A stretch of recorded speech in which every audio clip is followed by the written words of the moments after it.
반갑습니다 형님들, 안녕하세요. 오늘도 제 숲TV 생방송 와주셔서 감사드리고, 생방송 보신 형님들은 추천과 즐겨찾기, 이따 유튜브로 오시게 될 분들도 구독과 좋아요 한 번씩 눌러주시면 감사하겠습니다. 그리고 오늘 이제 해외 축구도 지금 라리가나 뭐 분데스리가 이런 애들이 쉬는 와중에 EPL이랑 세리아 위주로 된 거 일단 올려드린 거 있으니까 참고하시면 좋을 것 같고, 아프리카 네이션스컵도 고배당이 좀 맛있어요. 그런 것들 한번 같이 준비해봤고요. 오늘 첫 경기는 세크라멘토 대 댈러스 경기, 이거는 마감되는 경기여가지고 야간을 좀 먼저 봐야 되는데, 일단은 지금 라인업 상으로 저는 지금 제가 보는 사이트에서는 이게 AD가 퀘셔너블이 불이 들어가 있는데 제가 봤을 때는 못 뛰거든요. 이게 소식상으로도 그 이제 해외에서는 이런 얘기가 있습니다. 그 샴즈는 굉장히 유명한 기자고 앤서니 데이비스가 뭐랄까 마이너한 이런 타타구니 염좌가 있다 이런 내용이 있는데, 아마 당분간 몇 경기가량 결장할 거라고 이렇게 얘기가 있어요. 그래서 저는 내일 못 뛸 것 같은데, 일단 저는 뭐 못 뛴다는 마인드로 그렇게 좀 분석을 했고요. 댈러스는 여기 밑에 있는 것처럼 최근에 오펜시브 리바운드 허용한 거나 페인트 실점이 굉장히 많은 팀에 속했는데, 이런 것들이 그래도 AD가 있을 때는 조금 통제되는 부분이 있었거든요. 근데 아마 내일은 그런 게 좀 어렵지 않을까. 지금 개포드 완전한 상태가 아니어서 아마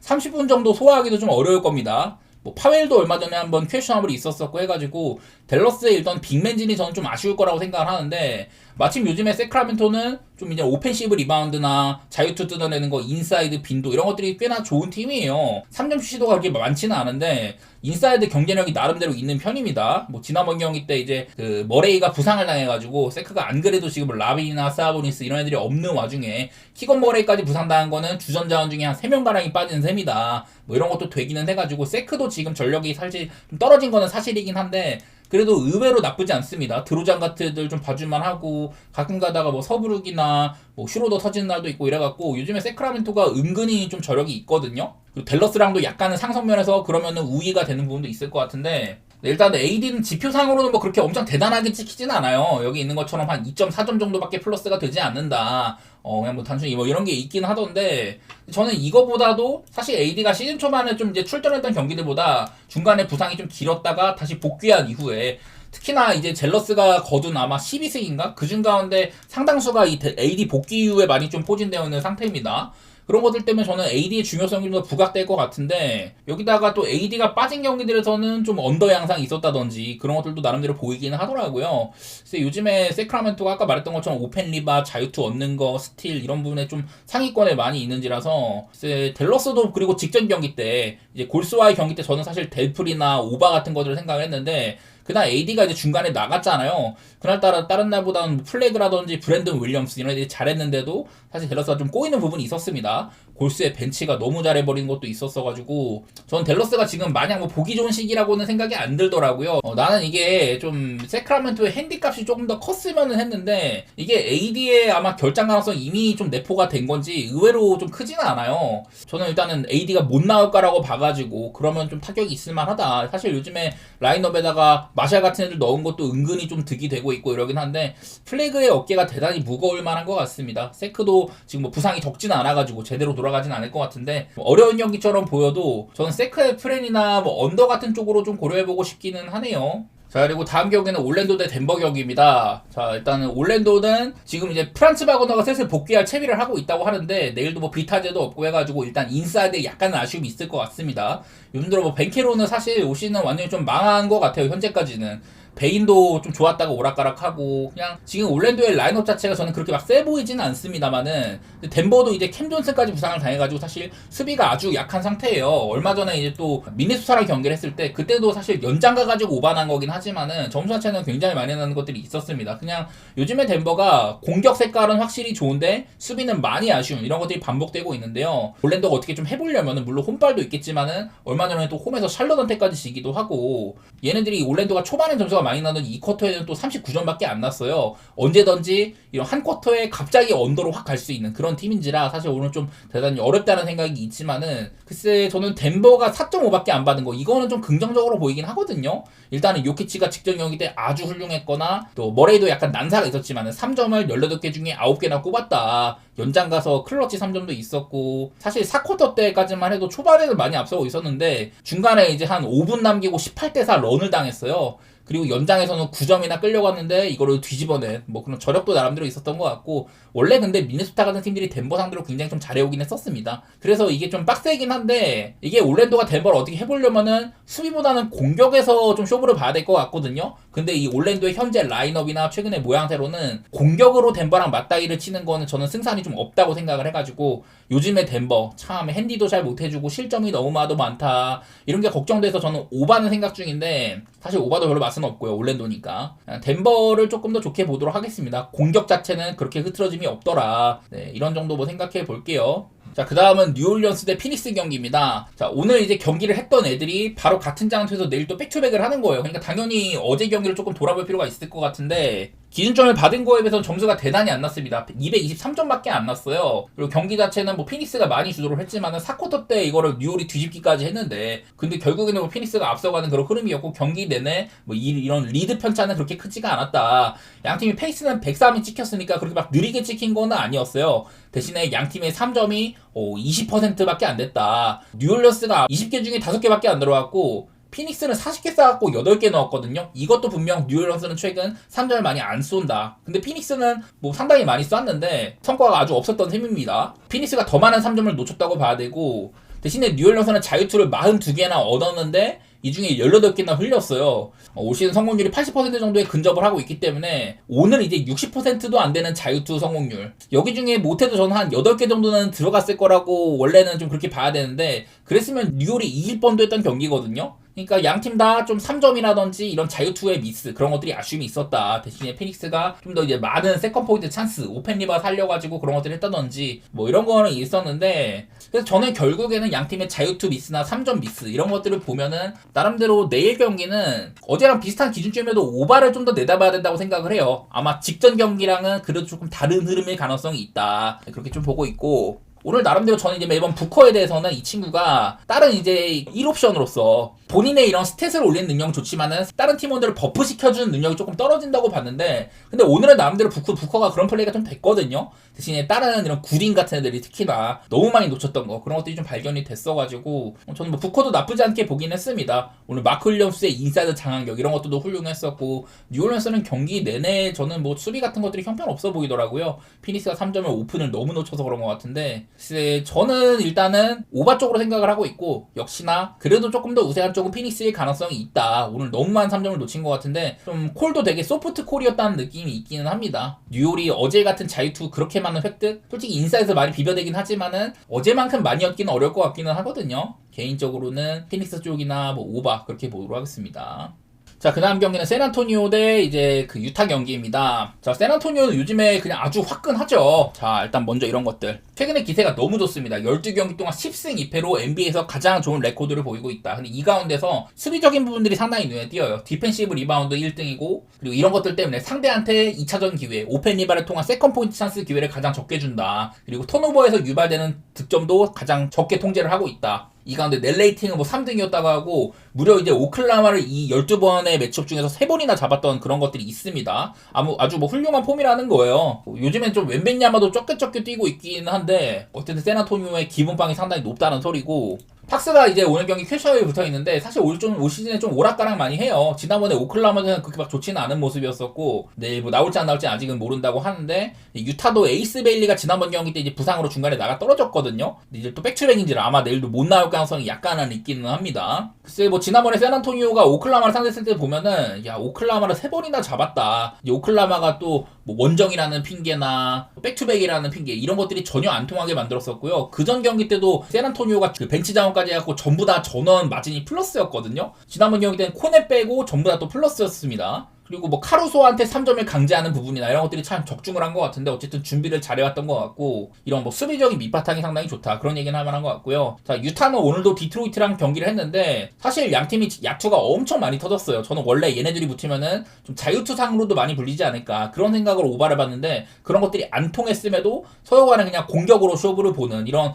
유타는 말 그대로 죽창 메타거든요. 이 게임 용어로 방템은 없는데 공격에만 몰빵을 하는 참 그런 농구를 하고 있어요. 여기 지표로도 그렇습니다. 득점 굉장히 많이 나고 실점도 그냥 리그 꼴찌 수준으로 아주 많다. 유타가 그래서 그냥 말 그대로 오버보기가 상당히 좋은 팀인데, 이 두 팀 다 지금 최근 페이스 상으로는 3등이랑 4등이 찍히고 있습니다. 그래서 엄청나게 빠른 템포로 주고받을 가능성이 있다. 저는 이런 경우에는 샌안토니오가 물론 지금 수비가 훌륭하긴 하지만은 그리고 유타도 원정 가면 약간 바보가 되는 것도 있고 그런 것들 때문에 저는 좀 빠른 템포로 주고받다 보면 분명 샌안토니오가 앞서 나갈만 하지만은 근데 샌안토니오라고 매번 이제 매 포지션마다 아주 좋은 수비를 계속해서 할 수 있는 뭐 그런 형편은 안 된다고 보긴 하거든요. 어느 정도 유타가 저는 뽑을 거라는 생각인데 유타가 지난번에 이제 오클라호마전처럼 턴오버가 굉장히 많았던 그런 경기 때는 뭐 이제 110점도 못 내는 경우가 있습니다만은 어지간해서는 질 때도 원정 가서 질 때도 한 110점 이상은 뽑아주고 있는 것들이 있어요. 일단은 뭐 샌안토니오나 유타나 되게 빠른 팀이기 때문에 많이 주고받을 거라 보고 샌안토니오의 야투 같은 것들이 나쁘지 않을 거다. 예, 그런 마인드로 저는 마헨이나 오버 보고 있는데 사실 16.5 야 이거는 제가 여러 번 말하지만은 지난번에 샌안토니오가 워싱턴한테도 이 정도 비슷한 기준을 받았는데 뭐 전반전에 20점가량 앞서 나가다가 후반전에는 이걸 다 놓친 것도 있었었고 사실 16.5는 많이 과하긴 한데 그래도 저는 수비 차이가 좀 있을 거라고 보고 유타가 원정에서는 살짝 아쉬움이 있을 거다 그런 것도 생각을 해가지고 기본적으로 저는 오바를 좀 보고 싶고요. 여기다가 샌안토니오가 한번 16.5라도 노려보는 경기가 될 것 같습니다. 자, 그 다음 경기는 미네소타 대 브루클린 경기입니다. 여기 지금 미네소타에 앤트맨이 퀘셔너블이 불이 들어가 있는데 지난번에 덴버와의 경기 때는 연장에서 뭐 퇴장당했다 뿐이지 사실 퀘셔너블 당할 만한 그런 부상 이슈는 없었던 걸로 기억을 해요. 나올 가능성이 좀 있다고 보고 있고 브루클린은 지금 이제 캠 토마스가 복귀할 채비를 하고 있다고 합니다. 캠 토마스가 얘가 이제 득점 스탯 쌓는 능력은 참 좋은데 수비적으로 그냥 노답이어가지고 사실 얘를 트레이드 하려고 했는데 찾는 팀이 없었다고 하더라고요. 그만큼 캠 토마스가 뛴다는 거는 조금이라도 오버로 갈 수 있는 뭐 그런 흔적이라고 할 수가 있는데 일단은 맞대결 상황으로는 미네소타가 브루클린을 6번 연속으로 잡아오고 있다고 합니다. 올 시즌도 한번 만난 적이 있었는데요. 브루클린은 요즘에 좀 언더세가 많이 보입니다. 원래부터 공격은 그냥 전향인데 작년부터 호르디 페르난데스 감독이 수비를 참 알차게 준비를 한다. 올 시즌 초반에 이런 것들이 안 드러나다가 최근 들어서 많이 드러나고 있거든요. 물론 이 중에는 뭐 토론토를 막 81점으로 묶은 경기나 그런 경기들이 좀 포함이 돼 있어요. 미러키도 82점으로 묶고. 근데 또 직전 경기 때 이제 필라델피아 같은 나름대로 경쟁력이 있는 팀도 106점으로 묶으면서 그날 매치도 되게 못했습니다. 이런 것들 상으로 브루클린이 꽤나 하는 팀한테도 언더농구가 계속되고 있거든요. 그래서 브루클린의 수비력이 나름대로 보이기는 하는데 근데 미네소타도 요즘에 기세가 괜찮아요. 직전 경기 덴버한테 패배한 것도 사실 이것도 좀 아쉬운 면모가 있었었고 연장 가서 이길만도 했는데 9점이나 앞서 나갔는데 이걸 뒤집힌다든지 그런 거는 좀 아쉬움이 있습니다만은 직전 경기도 138대 142 점수가 280이 났지만은 이게 연장을 안 갔으면 언더였었거든요. 그래서 최근에 미네소타가 6경기가량 언더세가 두드러지는 부분들이 있습니다. 지난번에 맞대결 사실 그때 이제 브루클린의 마포주가 없었을 때였었고 랜들이 앤트맨이 없는 와중에 뭐 트리플 더블을 한다든지 한창 본인의 기세가 좋을 때였어요. 글쎄 저는 사실 좀 어려운 경기라고 생각을 해요. 225.5 두 팀 다 최근에 언더세를 뛰는 거를 감안을 해도 뭐 브루클린의 캠 토마스 출전 가능성이 있다든지 이런 것들도 약간은 좀 오바로 갈 수 있는 부분이라 기준점이 낮아가지고 무서운데 양상 자체는 저는 언더로 일단은 그리고 있고요. 브루클린이 9.5를 받았는데 사실 미네소타는 이런 정도의 핸디값을 잘 충족을 못하는 팀이라는 얘기를 제가 매번 드렸었습니다. 최근에 11승 3패 구간인가? 그 구간에서도 뭐 역배승까지 띄우고 이런 건 많았지만은 마헨승 빈도는 굉장히 적다. 상대한테 프레를 내주는 빈도가 오히려 높았다. 이런 얘기들 많이 드렸잖아요. 그래서 좀 부담이 되는 게 있기는 해요. 뭐 브루클린 상대로 두 자릿수의 핸디를 받은 게 아니다. 그런 긍정적이긴 한데 지난번처럼 마포주가 없을 때만큼 편한 승리는 아닐 것 같아가지고 저는 미네소타가 핸디는 좀 어려울 것이다. 그렇게 보고 있긴 하거든요. 어쨌든 기준점도 상당히 별로인 그런 경기 같아서 좀 어렵게 느껴지는 것 같네요. 자, 그리고 다음으로는 이제 마이애미 대 인디애나 경기입니다. 직전 경기 마이애미는 애틀랜타랑 경기를 했는데 사실 점수가 그렇게 많이 나진 않았거든요. 서로 간에 야투가 좀 부진했던 게 있었는데 경기 템포 자체는 아주 빨랐습니다. 110을 넘는 그런 페이스여가지고 되게 빠르게 진행이 됐는데 또 이제 마이애미가 약간 시카고랑 비슷하게 요즘에 좀 이상한 탄 돌리기가 많아요. 야, 여기서는 슛을 쏴야 되는데 저기서 볼을 돌린다고 이런 느낌이 굉장히 많이 받습니다. 요즘에 좀 3점 같은 것들은 좀 별로로 찍히고 있고 또 이제 뭐 웨어가 더블을 한다든지 아데바요가 없는 와중에 괜찮아진 게 있었지만은 사실 오늘 마이애미도 경기력이 막 그렇게 막 마음에 들었던 건 아닌 것 같아요. 상대가 좀 못했다 뭐 이런 느낌이 좀 강했고 오늘 또 이제 라르손이나 위긴스 같은 기대치가 생각보다 좀 낮았던 애들이 잘해준 것도 있긴 했는데 내일은 또 이제 뭐 아데바요나 히로 같은 애들이 퀘셔블이 들어와 있거든요. 글쎄 사실 얘네가 없을 때도 경기력이 그동안 사실 최근에 많이 졌기 때문에 오늘 뭐 승리를 했다는 거 이런 것들은 나름대로 긍정적이어가지고 얘네가 돌아온다고 해서 과연 나아질까 뭐 이런 생각이 많이 있지만은 지금 인디애나가 너무 못하고 있기는 합니다. 인디애나 일단은 뭐 백투백이고 오늘도 초반에 3점이 6개 중에 6개가 다 꽂혔어요. 그래서 야 이거 보스턴이랑 하는데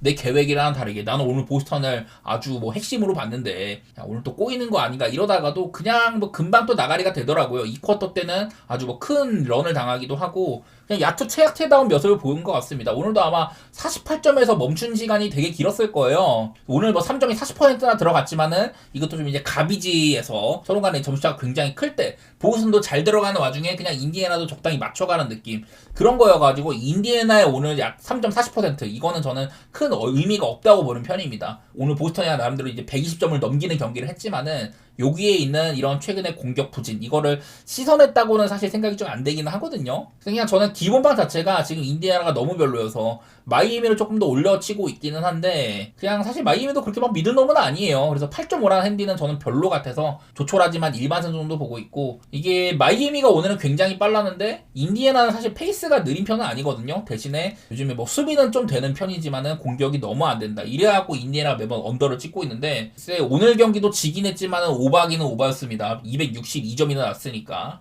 어려운 경기처럼 보이네요. 231.5면은 사실 오늘 마이애미가 애틀랜타랑 보여준 페이스 생각하면은 굉장히 낮은 기준점이라고 할 수가 있긴 하거든요. 마이애미가 오늘은 좀 빠른 팀이랑 같이 좀 맞불을 놨다.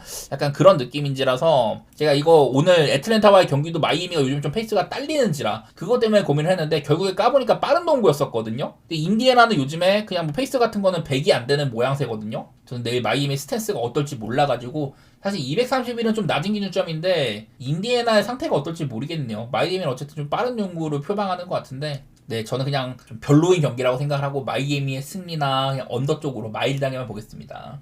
자, 그 다음 경기는 휴스턴 대 클리블랜드 경기입니다. 사실 뭐 동서부에서 나름대로 좀 상위권에 더 있어야 할 애들인데 요즘에 순위가 많이 떨어졌어요. 휴스턴이 6등, 클리블랜드가 7등까지 추락을 했습니다. 올 시즌에 맞대결이 벌써 한 번 있었어요. 그 전에 뭐 작년에도 양 팀이 잘 나갈 때 휴스턴이 두 번이나 이긴 적이 있었는데 올 시즌 첫 맞대결은 휴스턴이 클리블랜드 원정 가서도 114대 104로 이긴 경기가 한번 있었습니다. 이때는 뭐 오펜을 16개나 딴다든지 클리블랜드의 야투를 제대로 무너뜨렸던 뭐 그런 경기가 한번 있었는데 지금은 양 팀의 형편이 조금 다른 것 같아요. 자, 휴스턴은 제가 매번 이런 강력한 오펜시브 리바운드와 더 많은 자유투 시도, 상대보다 더 많은 공격 기회 그런 것들을 가져간다고 했지만은 최근에는 이런 것들이 잘 안 나타나고 있었거든요. 그러다가 뭐 직전 레이커스 전에서는 나름대로 에너지 같은 것들이 좀 큰 차이를 보이면서 무난하게 승리를 했지만은 어쨌든 휴스턴이 지금 확실히 한창 좋을 때만큼은 아니다. 제가 매번 휴스턴이 진짜 막 골스였나? 골스가 백투백을 5번 하는 동안 휴스턴은 한 번밖에 안 했다. 이런 것들 보면서 시즌 초반에 휴스턴이 일정상으로 굉장히 큰 혜택을 보고 있다. 이런 얘기를 들었었는데 요즘에 좀 일정이 빡세지면서 휴스턴이 좀 안 좋아지긴 했거든요. 우리 이제 클리블랜드를 만나는 건데 또 2주 만에 홈으로 돌아오는 거기도 합니다. 그런 것도 의미가 있기는 있겠죠. 휴스턴도 매번 이제 홈에서는 강한 면모가 있었으니까. 근데 어쨌든 클리블랜드가 요즘 좀 괜찮아진 건 확실히 공격이 많이 살아나다는 거에 있습니다. 최근에 뭐 이런 수비 효율은 굉장히 떨어지지만은 어쨌든 실점 자체는 비율상으로는 통제를 잘하고 있는 편이라고 봐야 될 것 같고 클리블랜드의 공격 스탯을 보면 요즘에 좀 많이 올라온 게 보입니다. 이게 요즘 좀 갈란드가 나름대로 괜찮고요. 그리고 직전 경기 때 이제 메릴이 복귀를 했는데 스페이싱에 좀 도움이 되는 것 같다. 3점 같은 것들도 잘 꽂히고 그리고 타이슨이나 뭐 헌터 이런 애들이 벤치로 가버리면서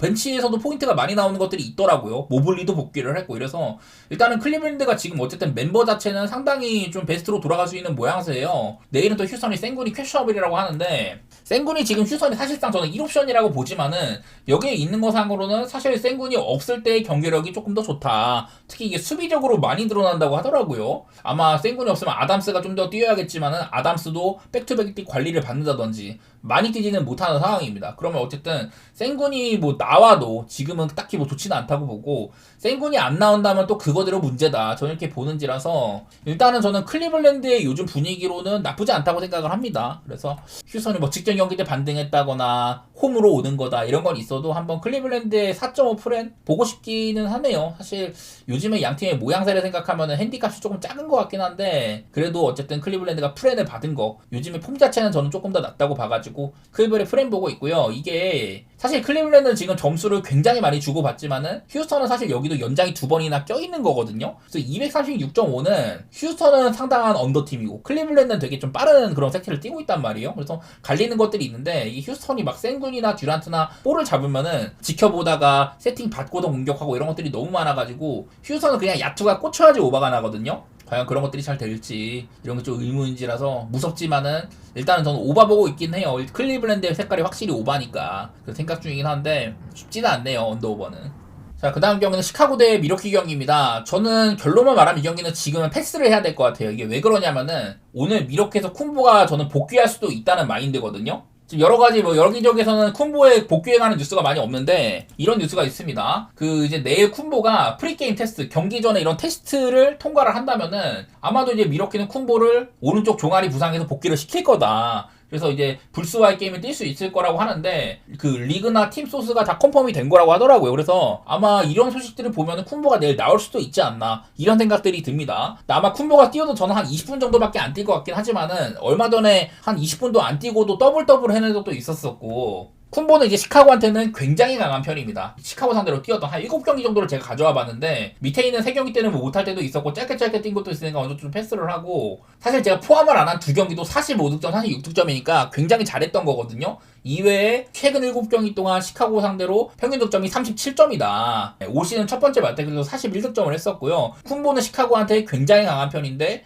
내일도 돌아왔으면 충분히 좀 힘이 될 수 있을 거라고 보입니다. 아무래도 시카고의 지금 로스터 상태가 이제 뭐 콜린스가 돌아오긴 했지만은 뭐 콜린스나 부세비치 이런 빅맨들로는 쿤보를 억제하기가 굉장히 어려울 거라고 보이거든요. 저는 일단은 미러키가 요즘에 진짜 캐포주가 좀 안 좋은 날이면 아예 막 공격이 안 되는 특히 득점 생산력이 아주 별로인 뭐 이런 상태인데 그래도 쿤보가 있으면 여러 가지로 파생 효과나 그런 걸로는 괜찮아질 수 있을 거라고 보이긴 하더라고요. 쿤보가 돌아오더라도 길게 뛰진 않을 거다. 뭐 이런 게 변수지만은 저는 지금 당장에는 가기에는 별로라고 생각을 해요. 어쨌든 이런 소스가 나왔다는 것 자체가 쿤보의 출전 가능성을 조금 내포하고 있는 거기 때문에 그런 것들을 감안하면은 백투백 시카고 6.5씩이나 되는 핸디값을 미러키가 프렌을 가져간다? 저는 쿤보가 나온다면 이거는 좀 득이 될 수 있을 것 같은데 지금 당장에 쿤보가 뛸 수 있을지는 모르는 거기 때문에 저는 안 건들고 싶기는 하네요. 확실히 쿤보가 뛰는지 안 뛰는지를 봐야겠다. 네, 그런 마인드여서 진짜 나는 쿤보가 뛸 것 같다. 뭐 그런 신분들은 6.5 프레는 저는 좀 도움이 될 것 같은데 불확실한 관계로 이 경기 일단 패스하도록 하겠습니다. 그동안 시카고도 되게 좀 뭔가 많이 살아나는 흐름이 있다가 직전 경기 때 길이나 화이트나 야투가 되게 별로였었거든요. 그나마 화이트가 4쿼터 때 오늘 아마 13득점인가 중에 9득점을 전부 4쿼터 때 올렸어요. 그런 좀 중요한 순간 해냈던 거, 역전까지 이뤄냈던 거 그런 거는 긍정적인데 어쨌든 시카고도 뭔가 좋은 흐름이 살짝 끊긴 것 같아가지고 피하도록 하겠습니다. 일단은. 자, 그 다음 경기는 애틀랜타 대 뉴욕 닉스 경기입니다. 자, 애틀랜타도 내일 아마도 트레이 형이 저는 빠질 가능성이 있다고 생각을 합니다. 자, 여기 있는 뉴스상으로 오늘 트레이 형이 30득점을 지난 경기에 기록을 했다고 하지만은 이제 얼마 전에 복귀하고 나서 얼마 전에 백투백 게임을 뛰지 않았기 때문에 트레이 형의 퀘셔너블을 고려를 해봐야 된다. 이런 뉴스가 이미 있는 상태예요. 제가 이제 트레이 형이 돌아오고 나서 애틀랜타가 실점이 상당히 많다. 제가 어제 경기 분석할 때 4경기 동안 130실점이 넘는다고 했는데 오늘도 마이애미한테 126실점을 했거든요. 그러니까 아마 평균적으로는 130점 언저리에 실점이 걸치지 않을까.